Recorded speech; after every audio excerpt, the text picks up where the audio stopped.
So, David, I'm reading here in the Bible, Genesis 13:3, that Abram pitches his tent between Bethel and Ai.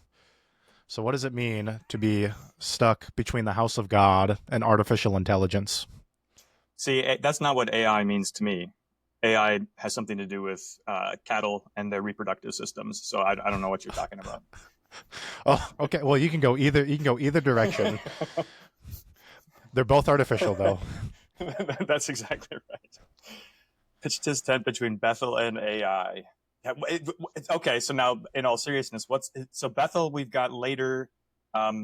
Bethel is where Jacob lays down his head, right?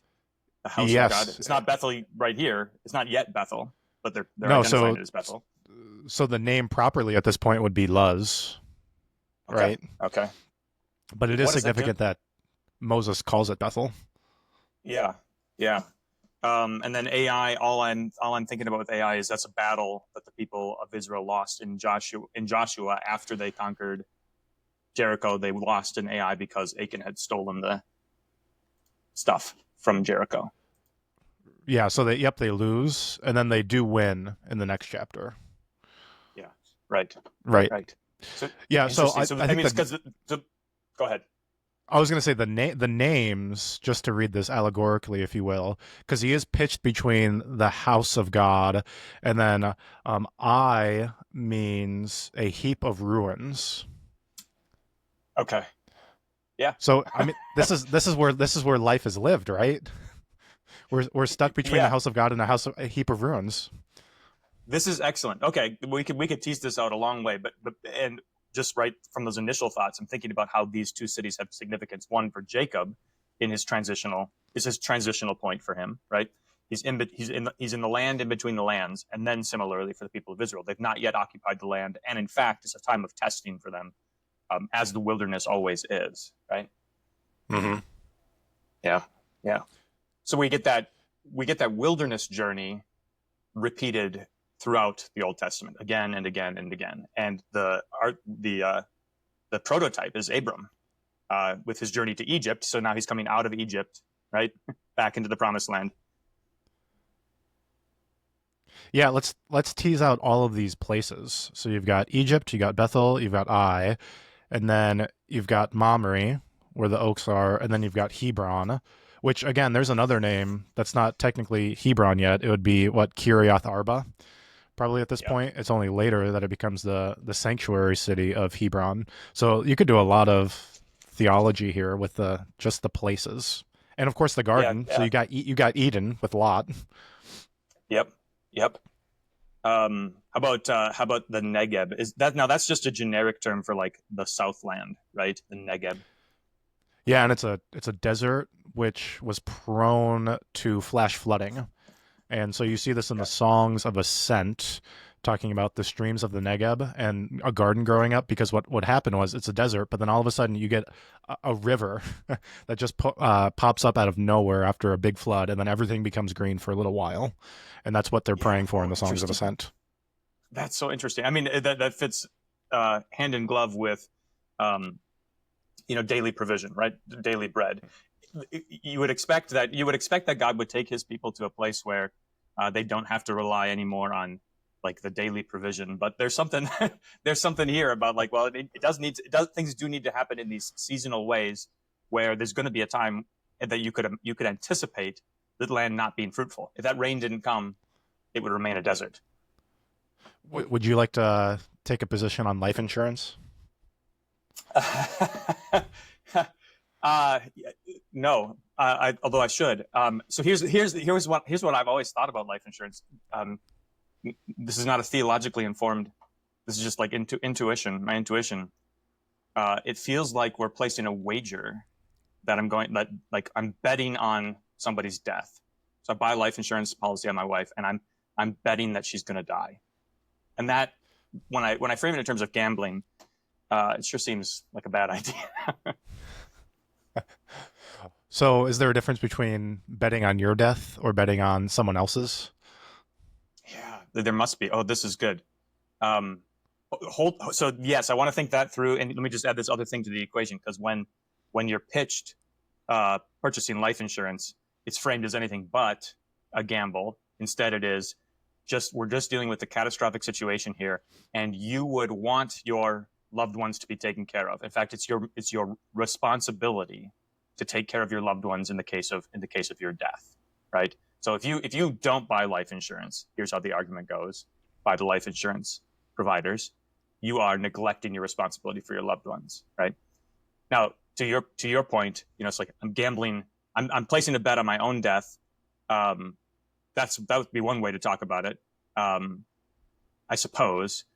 But is that I'm just thinking about the moral comparison there. Take it over. Tell me what you think. Oh, I was asking you the question, because we used to be pretty hard and fast against these things, right? But is it possible in the modern world to avoid any kind of insurance? I am so frustrated with the economy right now, because looking at house prices back 40 years ago, man, send me back then. Let me buy back then. Right. So when prices are inflated because of insurance or usury or greed, right? Any avarice, any one of these things, when those things are like general avarice, when these things lead to inflated prices, it makes it almost so that you have to rely on those unethical things in order to get by, right? So like you can hate socialism all you want, but in order to afford healthcare in Minnesota, you have to like lean on socialism to some extent. Yep. So how can we live in the system while not being of the system, right? As Jesus would say, right? You're in the world, but not of the world. Is it really just a matter of the heart, right? So you could purchase life insurance. So is there a way that you could purchase life insurance but not be trusting in life insurance? Have it not be a matter of like not trusting in God to take care of your family, right? Because in fact, I believe fully, that if I died, my family will be fine. They will be fine. They might, that doesn't mean they won't encounter poverty, right? But they will be fine. Right. Yep. It's the same thing with saving for retirement. And I'm saving for retirement because I think it would be a foolish thing to not do that, to spend everything I had right now. But at what point does it become storing up grain in grain bins? Yeah. So what does the man say? He says, Soul, you are like, we have done well for ourselves. Maybe that's the problem. Be merry. If you talk to your soul that way. That's an interesting. Where is that? That's in Luke, right? Yep. Hang on, we got to look at this real quick because there's some interesting. Did we talk about this before? The maybe. Let me see here. I got to look it up because what God says to him as well is very interesting. Say to your soul, and I will say to my soul, Luke 12. soul. Yeah, Luke 12. Yeah.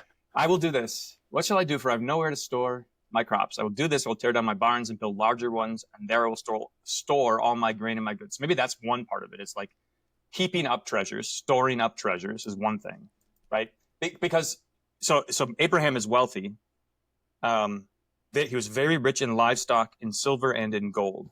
One of the things about livestock is that you have to use them, right? They are not. You can't just store them. But there are some things you can store, right? Treasures you can just like hoard away.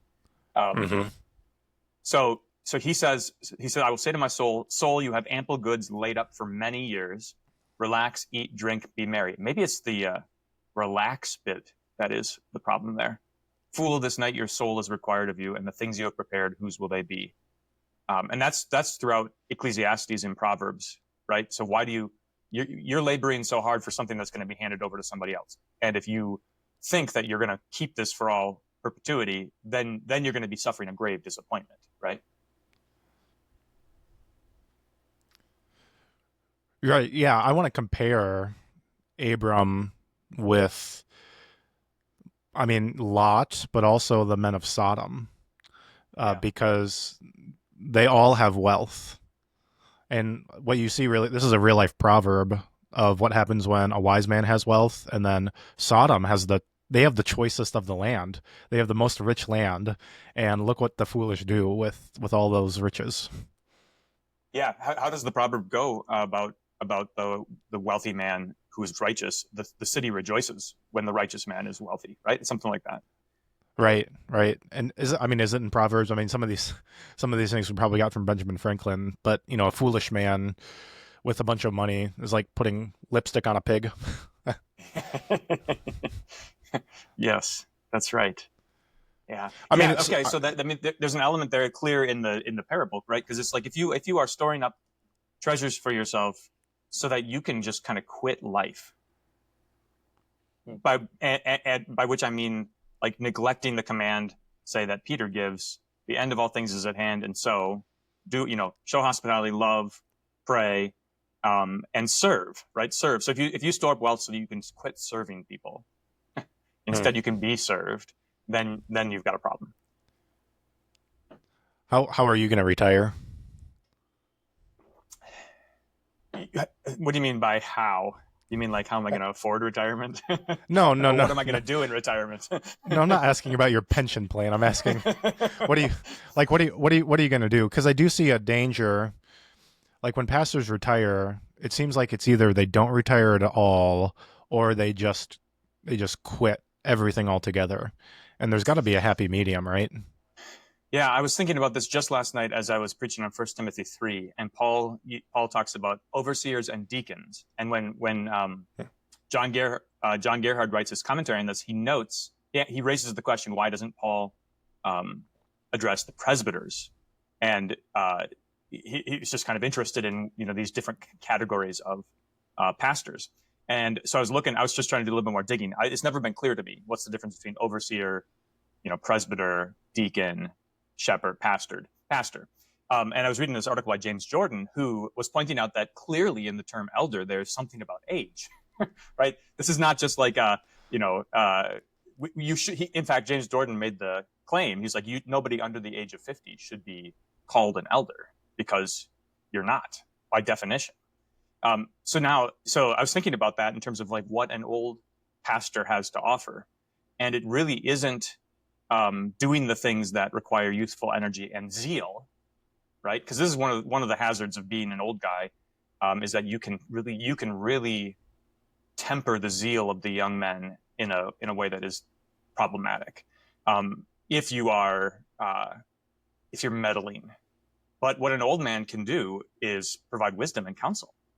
Offer insight. You've got this collected experience, and you no longer have the, like in retirement, say, you no longer have the calling to apply that to souls in the congregation, but you can definitely provide counsel to the pastors who are doing that. I mean, that seems to me like a great job for a retired pastor.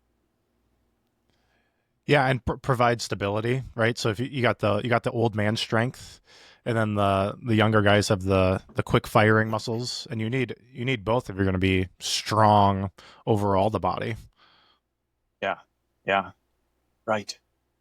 So this has always been one of my questions.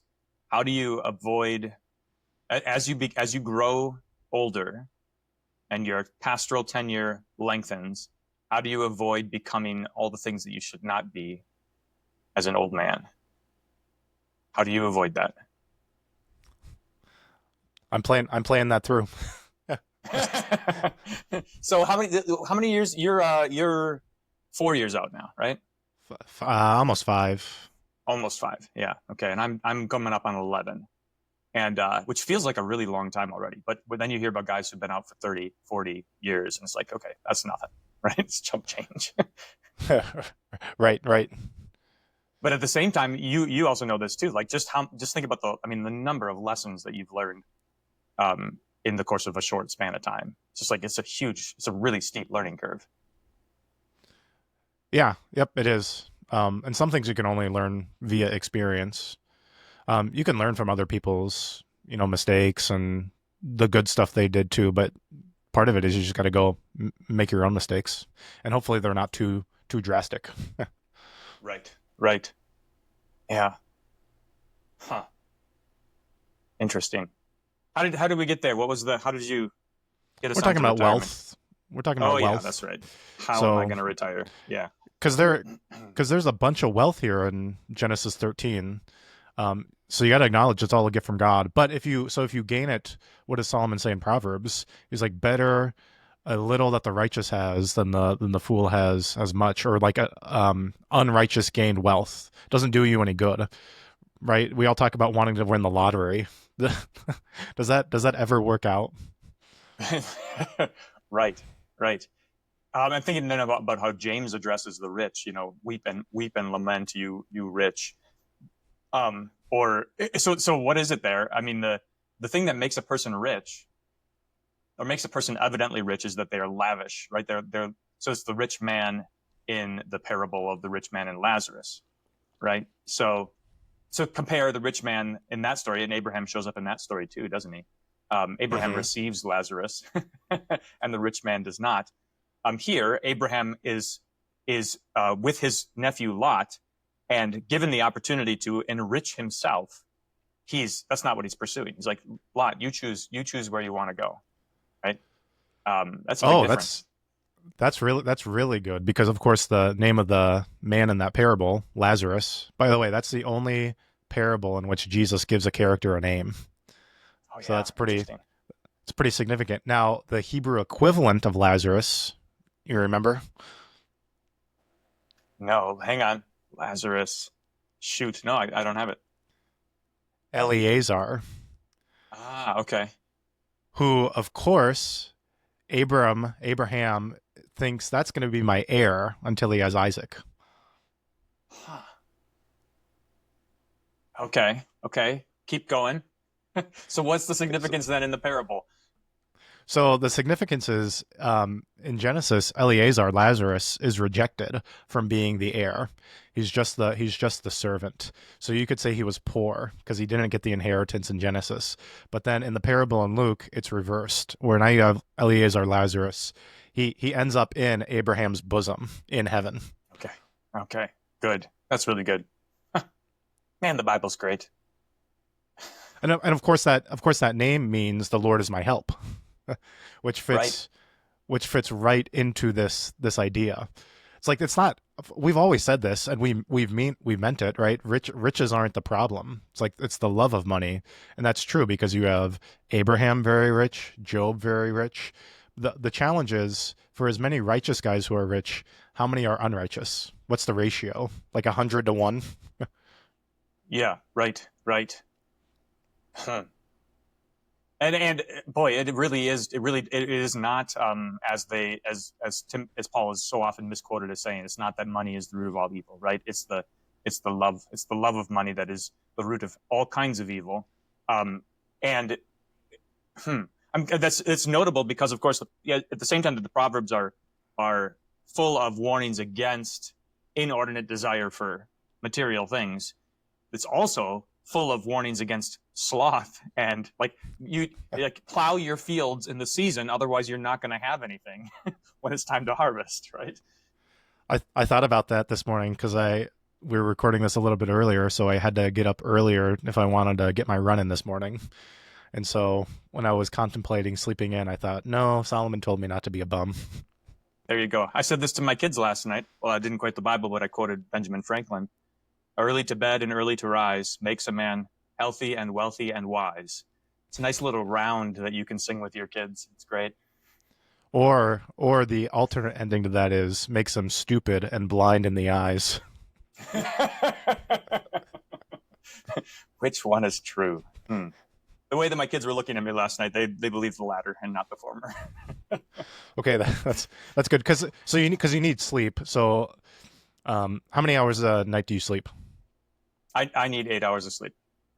Oh, me too. No, I'm okay. I'm okay on 7. So like 7 to 8 is fine. But if I get less than that, I'm kind of groggy.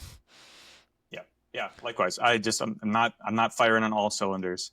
It's amazing, and I wonder, it's like, so there are guys I know who get by on 4 to 6 hours of sleep a night, and I do think that some people are built that way. I also think some people do that in a way that's unsustainable. Right? It's going to kill them. They're going to shorten their lives because of that. But really, in the big scheme of things, what is 3 to 4 more hours a day? It's like that. It's not. I suppose it adds up over time, but to do what God has given us to do, it's plenty. Right. And of course, I mean, we're full of adages today, but you're given an axe to go chop down a tree. What are you going to spend the first half hour doing? Right. Sharpening the axe. So if we think of sleep like sharpening the axe, which I think is an apropos metaphor, I'm gonna be better with those less 3 hours. If I spend them sleeping, I'm gonna be way more productive. That's interesting. I wonder about given the kind of work that we do, because I can function if my task is physical, I can get by. I can be groggy. I don't have to be firing on all cylinders to accomplish my task, right? If my task is physical, I did this when I was working, construction over one summer. I slept very, very little because I was stupid and I was in college, but it was just fine. Like I could do that because I could get up in the morning and my job didn't require like speaking in coherent sentences, Does it require it now? It does require it now, as it would be. But I'm also thinking about like how very much of, maybe this is the case for you as well. But if I go to bed thinking about a sermon that I'm going to preach, there's some work that's done on it overnight. Like it's not obviously not conscious, but it's this is what our brains do while we're sleeping. They reconfigure all of the like whatever, all of the thoughts, and make them sensible, right? Yeah. The brain is such a gift. Yeah. Okay. So let's talk about the ambiguity of Lot. So Abram gives him this option: take the land you want. And it doesn't indicate that Lot was wicked in doing so. Now, we are told in verse 13 that the land he chooses, where Sodom is, was full of wicked great sinners. Is that common knowledge? Does Lot know that at the time? Is he willingly? I mean, it does say he goes east, so that is kind of leaving the Garden of Eden, right? But is he wrong in taking the garden, the best land? My instinct is that so wicked great sinners implies notoriety. That's what it implies to me. Okay. And I could be wrong, but think about like the great men. Nimrod was a mighty hunter, right? So you've got like this. This is not just like they were really good at sinning, but they were notorious sinners, right? So what Lot? So the ambiguity about Lot really is, I think, an ambiguity about his affections, because isn't this how it goes? It's like he's not becoming a sodomite. He never does, right? But he is comfortable. He's willing to put himself in proximity, and so that, like as you pointed out earlier, he's actually tormenting his soul because of the wicked deeds that are going on there, right? So I think that these things happen often. So like think about entertainment, for instance. It's like you can turn on a movie or a TV show that's vile, right? Full of filthy talk, filthy joking, let's say, and you know that those jokes are crude and that they're not God pleasing, and because you think like I'm discerning and I can tell the difference, it's like it's not affecting my soul, but of course it is, right? It has an impact on you, and the problem is not that you have begun to tell filthy jokes, but that you've brought yourself into proximity with filthiness, and so you're tormenting your soul in the process. Yeah, that's a really powerful medium, because all the senses are almost engaged. I mean, except for smell, I suppose. But I mean, just engaging multiple senses at the same time, watching something and hearing something, right? Yeah. In a movie. So thinking about Solomon's phrase in Ecclesiastes, "There's nothing new under the sun." What's our word for a light writing? Something that's under the sun. That would be a photograph. Oh yeah. Huh. Interesting. So then what happens? So you have this thing that's under the sun, photograph. But then what happens when it's a moving picture?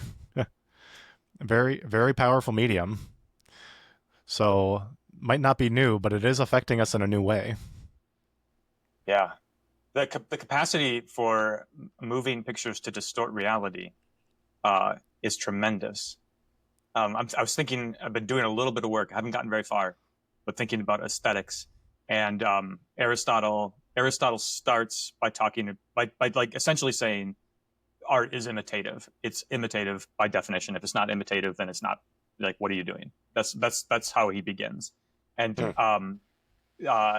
he describes the difference between comedy and tragedy in this way. He says, comedy renders men worse than they actually are, and tragedy renders them better than they actually are. I haven't thought about that thoroughly yet, but he is recognizing that in imitative art, you can distort reality, right? So theater is incredibly potent for that reason. And yet, theater requires a higher degree of suspension of disbelief than a moving picture does, because in a moving picture you can control everything. Like you turn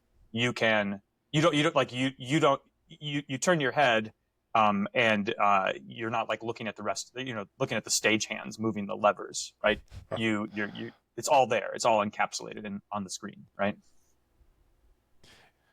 Okay, so is the Bible a comedy or a tragedy?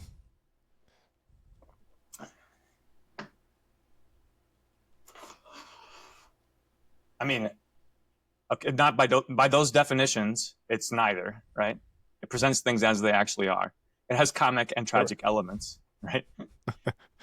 That's true. So is the key to life in knowing which parts of life are tragic and which parts are comic? Oh, yeah, yeah. I mean, I think that's one of the things that the Bible does is in its comic elements and its tragic elements. It's kind of like it presents things as they are, which makes you say, "Man, I can't believe it's actually like that." Right? It's kind of like the meme, right? If only you knew how bad things are, right? So the Bible, you're like, this is surely a caricature. Okay, so Manasseh, the Manasseh is offering his son to pass through the fire, and in Bible class, it's kind of like, oh my goodness. It's like it makes your gut it turns your stomach, right? Can it really be that bad? And of course, it's that bad and worse, right? Yeah, I mean those stories are gut-wrenching, but then think about what we do in 2025 in America. Yeah, I mean that's always where the conversation goes. It's like, we think we're better, which is why one of my favorite stories for connecting us to our appraisal of biblical characters is at the end of Judges, when the men of Gibeah commit their sodomitic crime, right? So they're evil men, and they abuse the man's concubine. It's just like a recapitulation of Genesis chapter 18. And how does it go? The men of Gibeah, they are in trouble because they're sinners, and all of the rest of Israel is going to come and do battle against them. And the Benjaminites, who within whose tribe Gibeah sits, refuse to hand over the men of Gibeah. So now you've got like the men of Gibeah who are terrible, and then you've got the tribe of Benjamin who are not, like, they're not the men of Gibeah, but they're defending the men of Gibeah. Okay, and then you've got all the rest of Israel. And the way the story plays out is all the rest of Israel comes to do battle, and not once but 2 times they lose in their battle. And to me, this is like, cast our eyes east towards Minneapolis. What a degenerate city, Oh man, that's awful. And then you might be like, Hennepin County, what a terrible place. Like all the things that happen in Hennepin County. It's like, well, maybe we don't have like drag queen story hour going on at the Kimball Library, but maybe we would lose in battle. Maybe the Lord would have some judgment for us if we were like, yeah, we're better than them, That's a really good parallel, because God tells them to go fight, and then he knows they're going to lose the first 2 times. Yes. It's only the 3rd time that he tells them you're going to win. Right, which is like they should have known. But yeah, you're right. The problem was all of Israel, not just Gibeah. What kind of society would allow a Gibeah to exist in the first place? Exactly. Right. Which is why which is why the entire kingdom is culpable for what happens with Manasseh and all of the evil kings. Did I tell you about this great sign? I'm driving on Highway 55 towards Buffalo. It's a great sign on the north side of the road. It's like must be near Maple Lake. It says, I think I did tell you about it. But like until we repent of our sin, God will not. We must repent of our sin before God will make America great again, which is absolutely true, 100% true. That's a really good sign, because then it also puts the definition of greatness back into God. Because we could say all sorts of things are great, but you're right. That's a really good sign. Which it takes us full circle back to Abram here. You know, it's like he's wealthy, but his greatness is bound up in his trust, his faithfulness to God, and also his. I mean, I think that we're invited to see this contrast between Abram and Lot, in that Abram has no interest in dwelling among the wicked, right? Like he's not pursuing that kind of self promotion that would require dwelling among the wicked. Oh, good. So he protects Sarah when they dwell among the wicked, right? One more comment on Gibeah before I forget, because the roots of that story go all the way back to Judges chapter 1. So Gibeah is at the end. The problem is they're looking for a place to travel, and they can't dwell in Jebus, which is Jerusalem, because it's not yet conquered. And that story happened all the way at the beginning of Judges. And the reason why they weren't able to conquer Jebus is because of their unfaithfulness. So if they would have just been faithful from the very beginning, they could have avoided this entire story. But it's horror building up over and over and over. This is good. So I was thinking about this recently too, because of course I named my son Phineas, and Phineas is just a marvelous character. What a great man in the Bible. But I noticed that when his father Eleazar, the son of Aaron, when Eleazar dies, they bury Eleazar in Gibeah, the city of Phineas. So this is going to be my cautionary tale for my son Phineas as he grows up. Well, you know, make sure. let not your city become like the city of Gibeah at the end of the book of Judges. Of course, if you have another boy, you know what you need to name him, right? No, go ahead. Ferb. Yeah, okay, thank you. I don't know why I didn't see that coming. It needed to be said. Yeah, right. Very good. Okay, so what were you saying about Abram? Okay, trusting in God, he gets all of these riches. So this goes with Jesus is saying, all these things will be added unto you, right? Seek ye first the kingdom of God. And so again, it's like it would be awesome if our congregations had material wealth and we were faithful with it, because what good could we do? At the same time, there's a reason why God has only given us the amount of wealth that he's given us. So I think of the story of the feeding of the 5,000. I mean, you got 5 loaves, you got 2 fish. Go feed 5,000 men. Yeah, that's right. And the parallel is Elijah with the widow of Zarephath. She's got just this little bit left, and to me that is a story about the potential for abundance. Because of course, what is the action of the widow that leads to the abundance appearing? She has to pour out the oil, and she has to expend the flour, and they have to take the loaves and the fishes and start dividing them up. If they don't do that, right, there's not going to be an abundance. Oh, good. So parable of the talents, the guy refuses to spend the talent. He buries it. And Jesus says, I mean, you should have done something, right? Even if you lose it, that's better than not using it at all. Yeah, that's right. And I think so. It sounds like it's just a trope. I think, like it sounds like it's just an illustration, but it does in fact work this way. I mean, these are God works materially in this way. The more you give, the more you will have at your disposal. That's the promise that God makes, right? It's like he who sows generously will reap generously. That's how it goes. Right. Yeah. So this thing that people say, well, if I made more money, I'd give to church. It's like, liar. If you are faithful in unlittle, how much more unfaithful will you be if you have much? Exactly. That's exactly right. Yeah. Yeah. Huh. I had that. This was funny because I was using this as an illustration for a little while because somebody had given me like $100 bill at some point, so I had it in my wallet. I rarely carry cash. I just use a credit card for everything because I'm interested in inflating prices. And so I was walking around with this $100 bill. Yeah, you're welcome. And I can't remember who it was, but somebody needed something, and I was like, here, have this $100 bill. And I got back to my office, and there on my desk were like 3 Casey's gift cards or something like that. It's like, oh, I'm gonna put these Casey's gift cards in my wallet.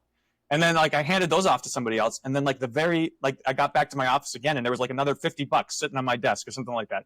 I was like, this is amazing. I know this sounds hokey. I know this sounds like this is just something that a guy says, but this in fact happened. That the more I gave away this money, the more I had to give away. And of course, at no point in time did I have $500 in my wallet, but in the course of giving away the money, I had that much money to give away, right?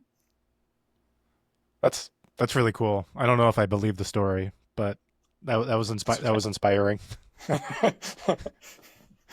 No, it is true though, because the amount of things that happen to us on a daily basis, like I've had crazy things happen to me, and I'm reticent to tell the stories because it's like this is unbelievable. Right. Yeah, well, you think about I was thinking about like going through seminary. Now, did they have free tuition when you went to seminary? They did. My 4th year. Okay. Yeah. It's not a cheap thing going to seminary, especially if you're starting a family. And I'm really disciplined about budgeting. Like I keep track of our finances in a very disciplined way. It's a fun project for me. I like spreadsheets, right? You guys should see David when he goes out to lunch calculating which American Express card he needs to get out to maximize the amount of points. There it is. Yep. So in any case, it's striking to me that kind of like God has taken care of my family, kind of like almost in spite of my best efforts, right? Like in a way that I'd have to work really, really hard to figure out how it is that he's taking care of us. It's miraculous, It's like how does that happen? That and that's just dealing with cash. But then if you back up a step and think about like Abraham, flocks and herds, or in agriculture, it's like he causes the stuff to grow, and you don't know how it happens, right? You put the seed in the ground, and overnight something happens, and you're not a part of it, and it's amazing, Yeah, no, that's great. So take that, God's taking care of you, but then compare yourself to Sodom, who was thriving on an exponential level, and right.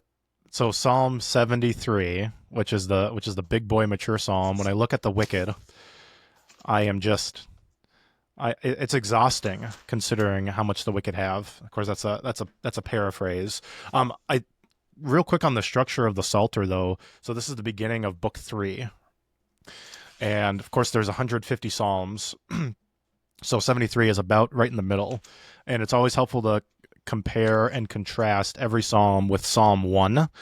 Because Psalm 1 says, in everything that the wise does, he prospers. Which is an incredible promise, isn't it? And everything that he does. Well, you've lived life. Does it always seem to work out that way? Right. So the only ways that it doesn't work out like that is when it's my own idea of prosperity, right? So it's like when it's my conception of prosperity.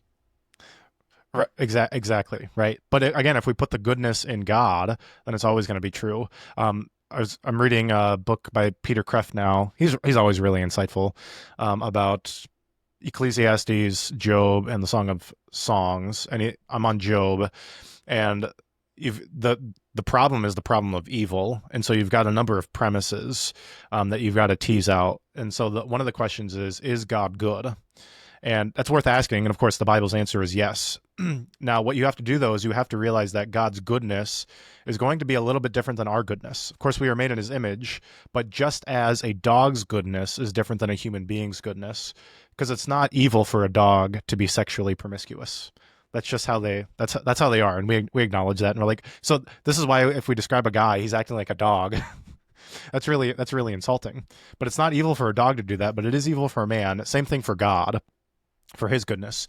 And the reason why is he can see everything, right? So he knows what we can handle. He knows if you want to put it in economic terms, the aggregate of what goodness is. So he knows in the long run, and of course in the short run too, what goodness is going to be. We can't do that, so we always have to trust that God knows what he's doing. Right. The analogy there for me is always a parent with a child, right? And a baby's an even better illustration of it. It's just like, what baby doesn't scream his head off when he's getting his diaper changed because he thinks it's like the worst thing in the world is happening to him, right? But little does he know that he's coming away with a clean butt, and he's avoiding diaper rash, and that is because his mom and his dad love him, right? That's right. For me, it was I forget when she started saying it, but probably a little bit after one, running around the house saying, "Butt queen, butt queen, butt queen."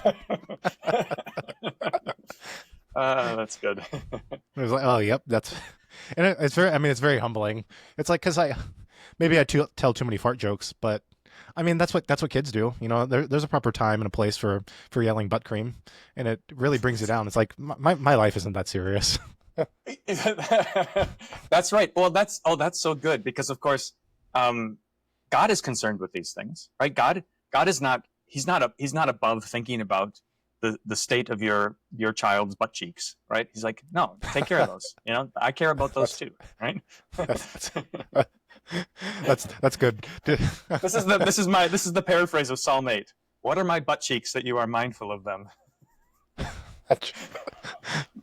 If only that was in the message. Eugene Peterson missed an opportunity there, I think. So. That's great.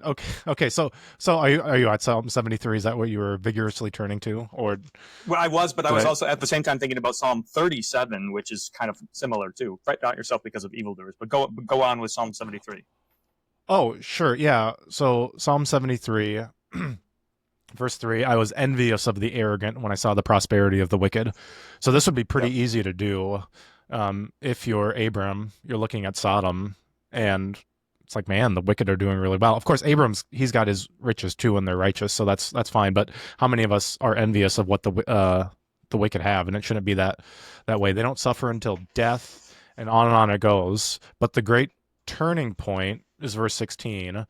When I thought how to understand this, it seemed to me a wearisome task, which, by the way, it is. Thinking is hard, and this is why we don't like to think, to grasp it. Verse 17, until I went into the sanctuary of God, then I discerned their end. It's like the answer is obvious. Go to church. That's right.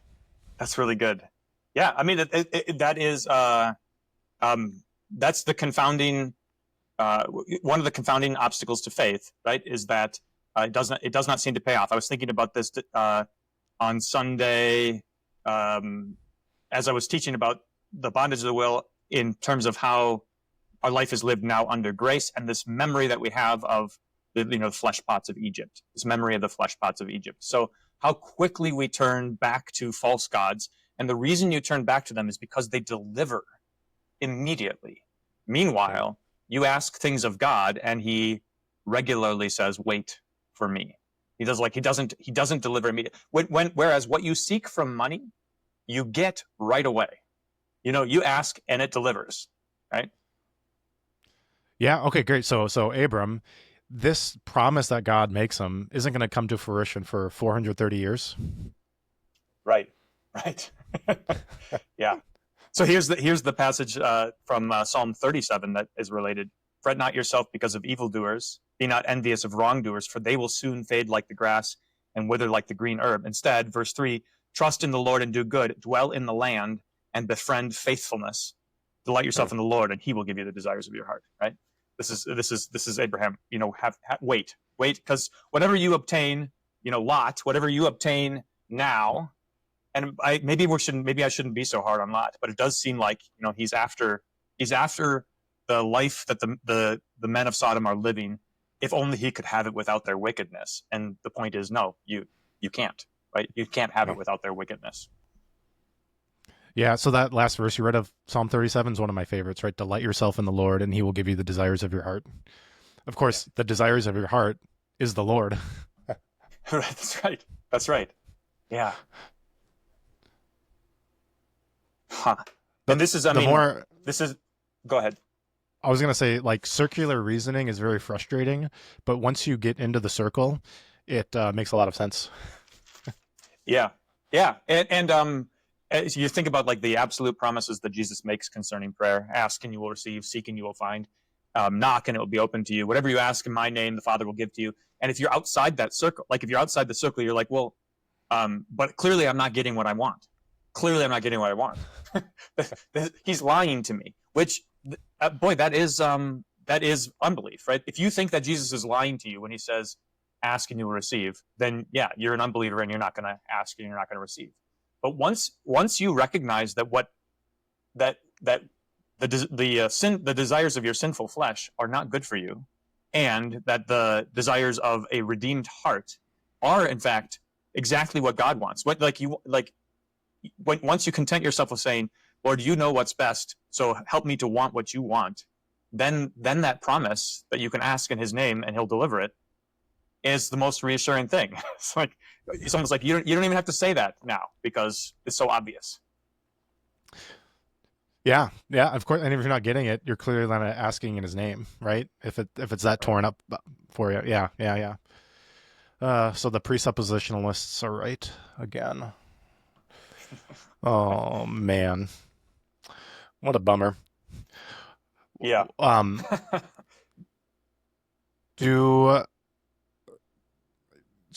This chapter ends with Abram building another altar. which is great.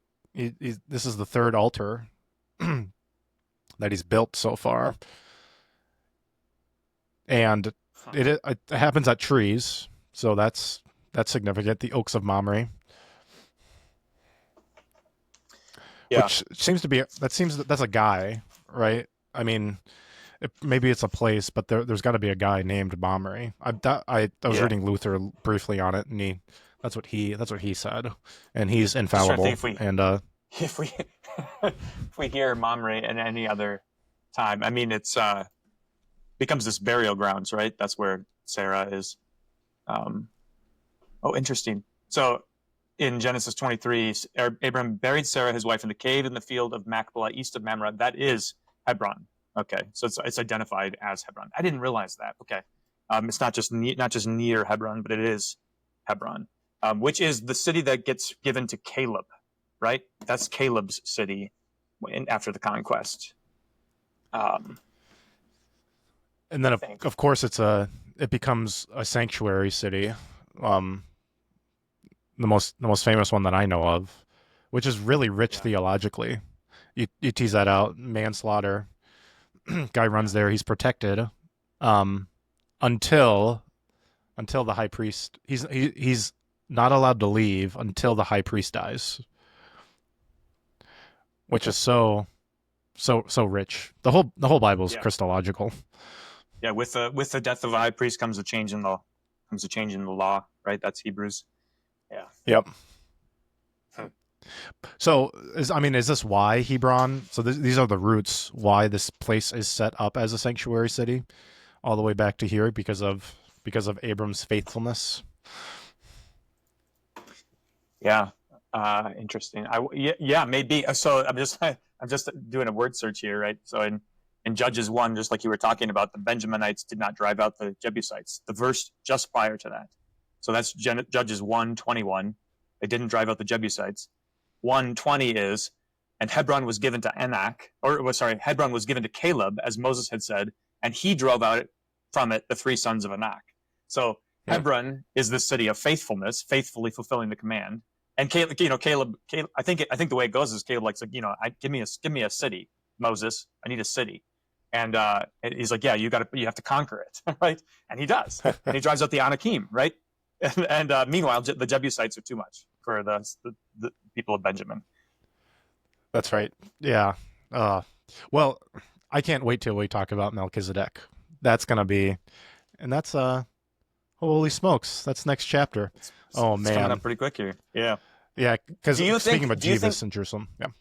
Go Right. ahead. So then thinking about driving people out, are the residents of Sodom, should they have? Will they be driven out in the conquest? Are they in the land and they're going to be driven out in the conquest? The south of the Dead Sea, there is that part of the territory that then would be devoted to destruction? Can't. I don't know. I'm just thinking about whether Lot. What's the relationship of Abram in Canaan to the other Canaanites, and how does that connect to Lot residing so near to the men of Sodom? What is Abram doing to avoid the wickedness of the people of the land? Never mind. Forget about that. Yeah, no. I mean, so valid question. It ties, I think, to verse 16. So God's promise again. I will make your offspring as the dust of the earth, so that if anyone can count the dust of the earth, your offspring shall also be counted. Which is really remarkable considering Genesis 3.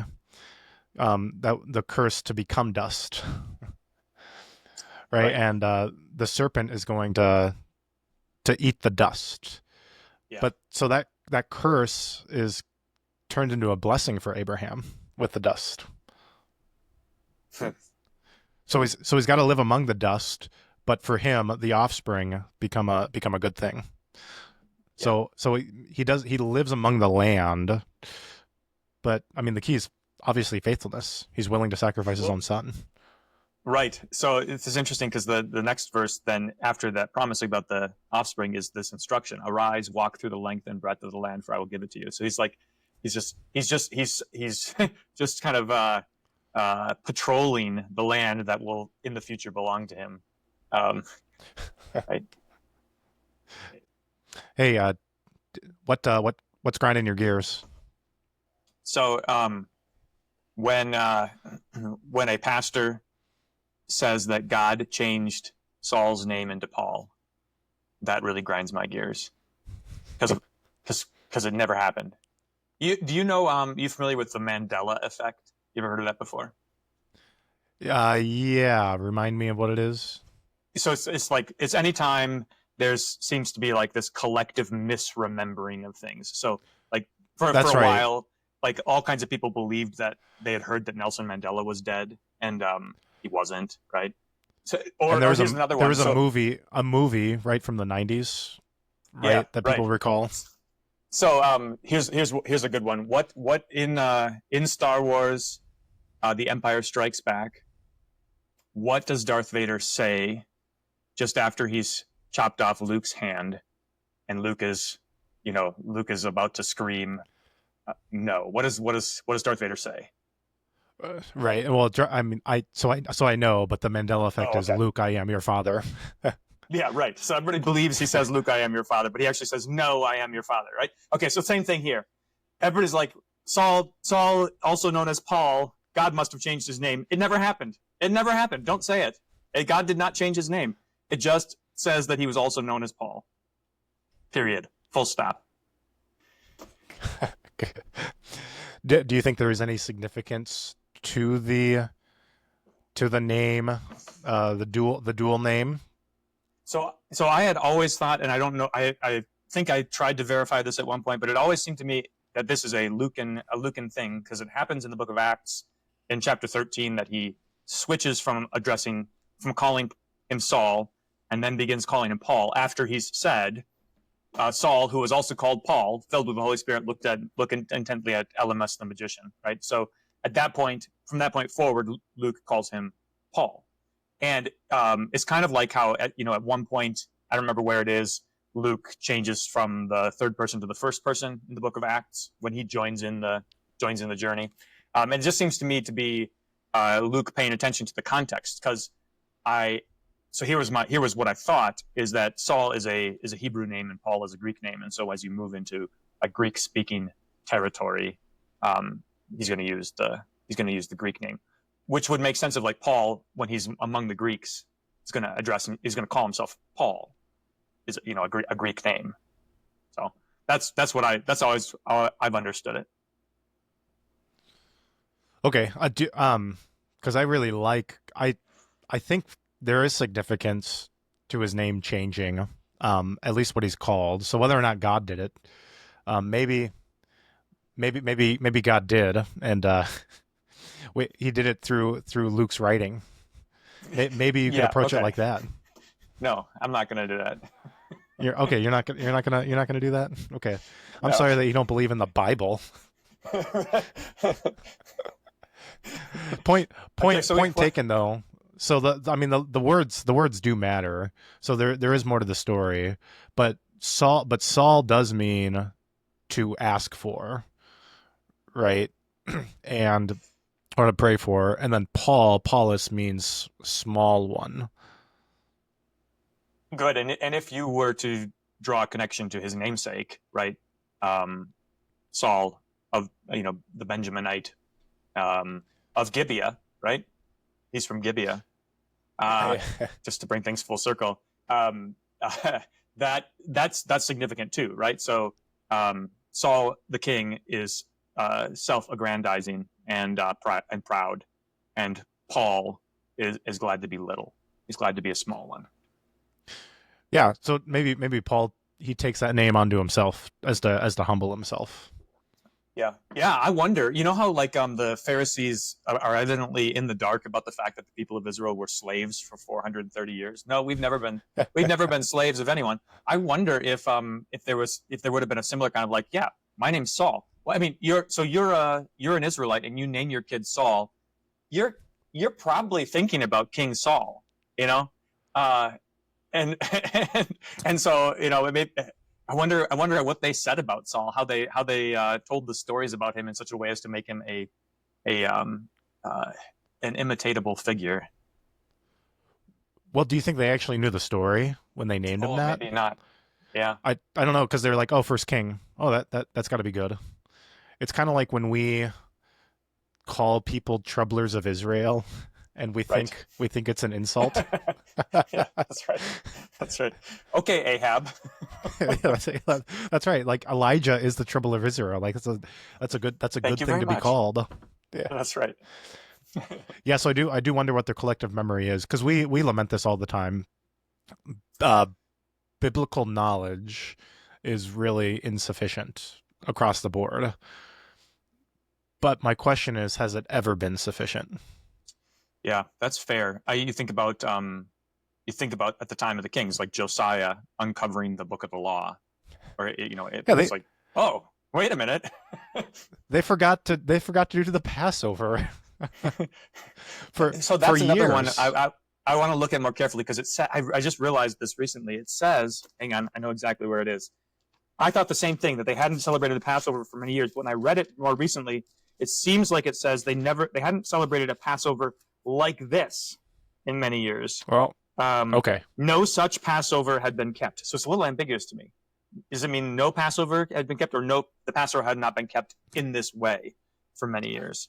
I got to sort that out still. But okay, yeah, that'd be good to tease out. But it does seem to indicate that they forgot a lot. Yeah, right. Yeah, Josiah's like, well, we haven't been doing much of this. Yeah. Tears his clothes when he realizes their neglect. Yeah. And same thing throughout church history. Luther, does the tour, figures nobody knows the Lord's Prayer, commandments, any of it, what the Lord's Supper actually means. So he ends up writing the Small Catechism. At least that's the tale I remember. Maybe that's a little bit too simplistic, but I mean that's the case. So when is peak Bible knowledge? That's a good question. I mean, we tend to give the ancients more credit because they had better memories than we do. But then again, if you are an unfaithful man telling the stories, you're going to embellish, you're going to distort, right? You're going to polish the rough edges, all of those things. Right, right. Hmm. What's another takeaway from your Saul to Paul thing? When somebody says that, are you going to automatically correct them, or what No, do you no, let but slide? to me, it's evidence that they haven't read the Bible. It's like, come on, have you read the Book of Acts? It doesn't say that. Okay, well, that's fair. Maybe that's fair. Maybe it's a little bit too harsh because, like, unless we're looking for certain details, sometimes we totally skip things too, unless it's pointed out to Okay, us. that's true. Although think about like the way that it's asserted. It's asserted as a like another in a long list of like God changes Abram's name to Abraham, Jacob's name to Israel, Sarai to Sarah, right? So you've got it's like, and it's added as this what is it? It's like another notch, an effort to like solidify the point, which makes the point then feel trivial, right? If like you can solidify it with non-biblical data, it's like, well, wait a minute, slow down. Like we actually like the names that do change are the ones that actually matter, and that's where the point is. You know what I mean? Like, okay, so we could hypothesize that God changes Saul's name. We could, but that's not what it says. So, like, you know, I mean, you're right. I'm being too harsh. It's kind of like I have a hard time if I start reading a book and there's a typo on one of the first pages. I have a really hard time carrying on. This does not look. This is not a good look for me, is it? I think I should probably be quiet now. No, I love it. Tell me more. I'm just like, come on. If you're going to be if you're the editor, at least make sure the first 2 pages don't have any misspelled words. Like, show me that you tried. So what I do with all your newsletter articles that you submit for a newsletter is I submit letters where they don't belong. Yeah, I know.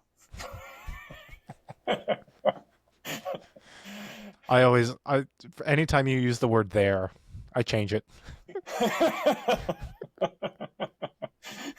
Well, then, of course, this always comes back to bite me anytime I commit a typo. It's like, yeah. Yeah, I think it's always funny. It's like a what do they call it? When you find something, an Easter egg. It's like an Easter egg. Right. Because well, yeah, so that is the case when it comes to a typo or a misspelling. It does it makes you think what was going on in the person's head when they were doing that, and very often it's just like this was such a lucid stream, stream of consciousness kind of a thought, right? They were in the zone, and so they weren't bothering with spelling words, So there's something. Yeah, who's got time for that? Yeah. Not I. What grinds your gears, Josh? What grinds your gears? Well, I was curious. I've been reading a lot about William James and Henry James, the James brothers. So I wanted to see what all the fuss was about. And so I read a secondary work about William James, written from a philosophy professor, and then I read a novel by Henry James, Washington Square. So I'll start with the Henry James. That was a very frustrating novel because this woman. So the premise is, doctor gets married, they have a daughter, his wife dies, and then the doctor's frustrated that his daughter wasn't a son, and he's always wholly impressed, always thinks who would want to get married to her. This guy comes along and he's just convinced that he wants her for the money, and so he doesn't approve of the marriage and questions his motives the whole way. And there's constant, there's ambiguity, constant miscommunication. Is the guy just after her money, or is he actually good? And then when things don't work out and he comes back, the woman rejects him again after the father has died, because she's overthinking, overanalyzing everything, and is just miserable in the end. And that's how the novel ends. And I was like, this is like life is so here's the question: is life worth analyzing, or is life actually worth living? And obviously the answer is both. But if you just overanalyze everything and you don't actually go do it, this is kind of like watching golf on TV. I like watching golf on TV. It's fun. You get to see these professionals do things that you could never do. But I mean, you know these people who are constantly criticizing everything that everybody else does. It's like when you criticize a professional golfer, it's laughable because Right. Yeah. Yeah. I'm nowhere near that. So, and these people who are just curmudgeony, always criticizing the young and what they're doing. It's like, well, come on, did you ever live life? Either. We gotta. So that was the frustrating thing with Henry James. Have you ever read Portrait of a Lady? No. Mm-mm. Yeah, me neither. I don't know if I will. And then this William James book, so very influential at Harvard, kind of a father of American philosophy and psychology. He's got an interesting backstory. His dad was a Calvinist and realized it was too strict for him, and so he encounters the writings of Emanuel Swedenborg, a Lutheran mystic, and I want to read more about that guy because that sounds like fun, heretical but fun, and ends up becoming like detached from the institutional church, but it's very freeing. And he takes his son William James all over the world, and that's how he discovers things. Um, I initially liked the thought of William James because it was pragmatism, and this seems to be kind of somewhat biblical, right? Children or what's the saying? Wisdom is justified by her children. Sure. So there is a pragmatic element to things. But in the end, it's kind of hopeless because the question is life worth living? And this secondary author, his conclusion was, well, James says maybe, and that's the ambiguity that's worth living for, figuring it out.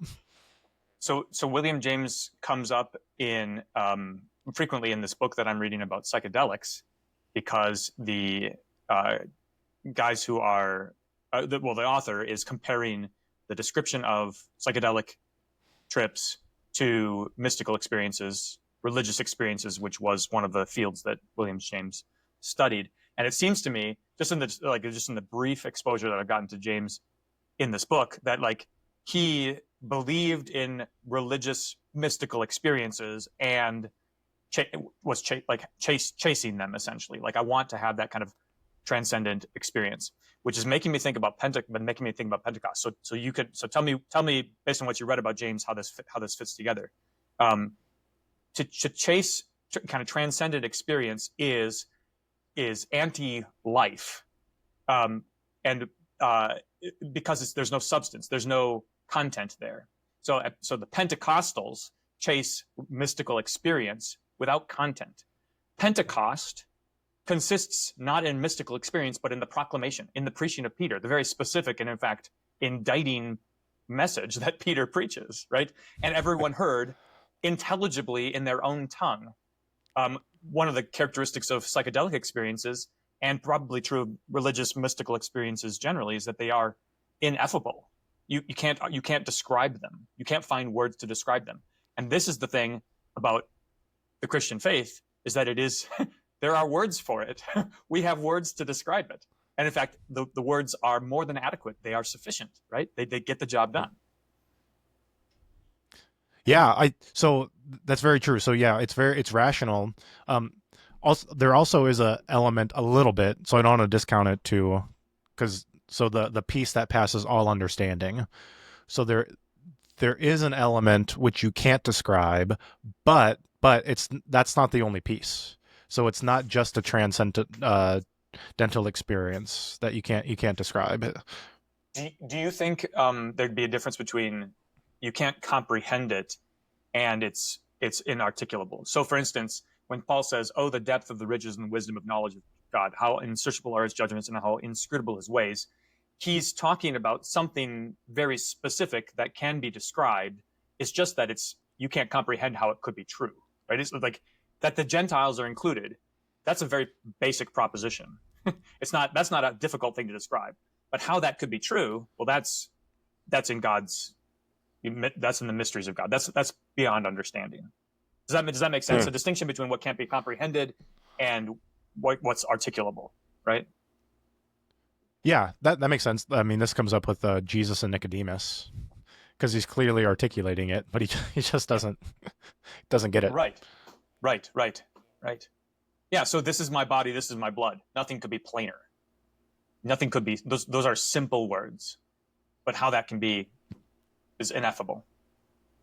Hmm. Hmm. Sure. Okay, yeah. Let me think that through because I think there's something there too. So yeah. So So William James, you were chasing because of psychology, right? You've been reading psychology. What's the relationship between James and like Freud and Jung?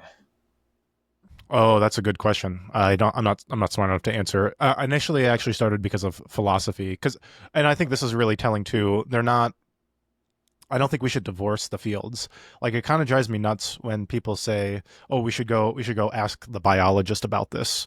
The, the famous Supreme Court justice hearing where they asked, what's a man and what's a woman?" And she said, "Well, I'm not a biologist." Well, okay. Like, but I mean, this reveals the divorce in academia. Like, we're so specialized that we can't think about different things. It's kind of like it drives me nuts when people tell, "Oh, pastor, just stay in your lane." But it's like realizing, like theology, like is the queen of the sciences precisely because it relates to everything else. So that's going to give us insight into psychology and philosophy and all of these other things. And so if you're a philosopher, you should have an interest in all of these other things as well. So we shouldn't divorce the fields. They all belong under God's domain. Yeah, that's right. That's right. Which there's an element of I was thinking about that. That's so great because our tendency with just about anything, sinful tendency is to fracture things, is to dissect them and to separate them, just like we talked about last time, to kind of like squeeze the living daylights out of them, right? So there is benefit in a deep dive on a topic, but if you get a mile deep and you're just like there at the bottom of the hole and you have no connection to the daylight above, what good is that doing you, right? Right. Yeah. So this is why. So he's an atheist. He's an evolutionary biologist, but he really illustrates this really well. And I always get them mixed up. The Weinstein brothers. Yeah. Which Brett is it? Weinstein. Is it Brett? So I love listening to him because he's really good with analogy when talking about his field. He's able to connect it to all these different other things, and he's great. He's a word artist. Yeah, yeah. We should talk about his his conversation with Tucker Carlson sometime about theism, right? And Occam's razor and all that. That'd be fun to sort out. So, Hey, good. Hey, there's infinitely more to talk about. yeah, This is fun. fantastic. Ready to quit? Yeah, Melchizedek. Next time. Sounds like fun.